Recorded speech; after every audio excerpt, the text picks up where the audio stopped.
இன்றைக்கி polity questions பார்க்கலாம். இதில் வந்து 3 பேர் கொடுத்துருக்காங்க. இந்த 3 பேரில் வந்து எது கரெக்டு எது தப்புன்னு நம்ம கண்டுபிடிக்கணும்.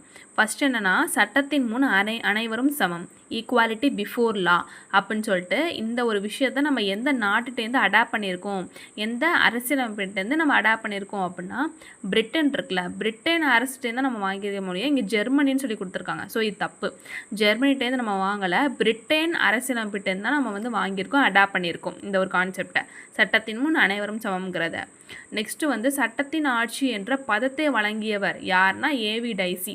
சட்டத்தின் ஆட்சி இங்கிலீஷில் வந்து concept of rule of law அப்படின்னு சொல்லிட்டு இந்த வாக்கியத்தை வந்து வழங்கியவர் யார்னா ஏவி டைசி. இந்த கான்செப்டே வழங்கியது யார்? ஏவி டைசி தான்.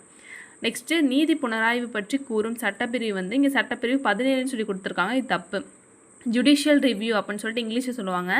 நீதி புனராய்வு அப்படின்னா ஜுடிஷியல் ரிவ்யூ. இதில் வந்து எந்த ஆர்டிக்கல் சொல்லுதுன்னா ஆர்டிக்கல் 13 தான். ஆனால் இங்கே என்ன கொடுத்துருக்காங்கன்னா 17 கொடுத்துருக்காங்க. 17ங்கிறது தப்பு. சட்டப்பிரிவு 17 வந்து எதை பற்றி பேசுதுன்னா அன்டச்சபிலிட்டி, அதாவது தீண்டாமைன்னு சொல்லுவாங்க, தீண்டாமை ஒழிப்பு, அதை பற்றி பேசுகிறது தான் இந்த சட்டப்பிரிவு 17. ஸோ இதுதான் தப்பாக இருக்குது. செகண்ட் மட்டும் தான் கரெக்டாக இருக்குது. ஏவி டைஸுங்கிறது சட்டத்தின் ஆட்சி அப்படின்னு சொல்லிட்டு அந்த பதத்தை வழங்கியவர், இந்த ஸ்டேட்மெண்ட் மட்டும் தான் கரெக்டாக இருக்குது. இந்த பேர் மட்டும் தான், பாக்கி இது ரெண்டுமே தப்பாக இருக்குது.